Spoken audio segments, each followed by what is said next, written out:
এই ধর্মনিরপেক্ষতার সংবিধান বাংলাদেশে বাস্তবায়ন করবার, বাংলাদেশে অব্যাহত রাখবার কোন ষড়যন্ত্র এদেশের তৌহিদি জনতা বাস্তবায়ন হতে দেবে না ইনশাআল্লাহ।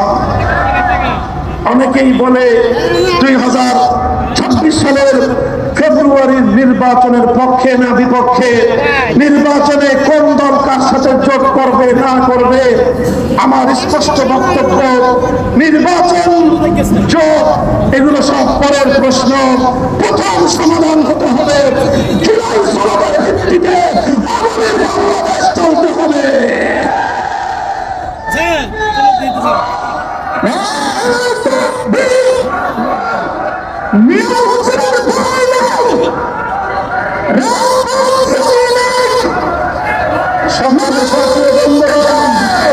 আমরা স্পষ্ট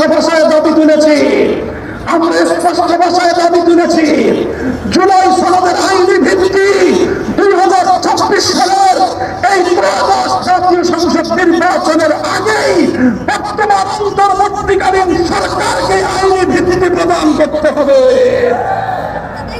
ডক্টর ইউনূস সাহেব এবং তার অন্তর্বর্তীকালীন সরকারের উপদেষ্টা মণ্ডলী এবং গোটা প্রশাসনকে আমরা প্রশ্ন করতে চাই, ১,৫০০ আমার সন্তানের বুকের রক্তের উপর তৈরি করা ক্ষমতার মসনদে আপনারা বসেছেন। জুলাই যোদ্ধাদের রক্তের উপর এই বিপ্লব প্রতিষ্ঠিত হয়েছে। ১,৫০০ এদেশের তরুণ ছাত্র জনতার রক্তের উপর তৈরি করা বাংলার ক্ষমতার মসনদে যারা বসেছেন, জুলাই সনদকে, জুলাই যোদ্ধাদের সংগ্রামকে আইনি ভিত্তি দেওয়া ছাড়া আপনাদেরকে পালিয়ে যেতে দেব না, পালিয়ে যেতে দেব না।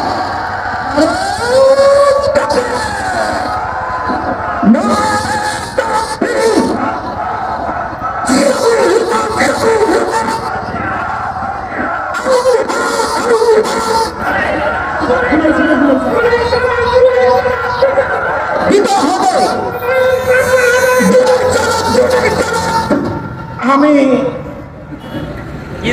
বিএনপির কথা বললাম, জামায়াতে ইসলামের কথা বললাম, এনসিপির কথা কিন্তু বললাম না।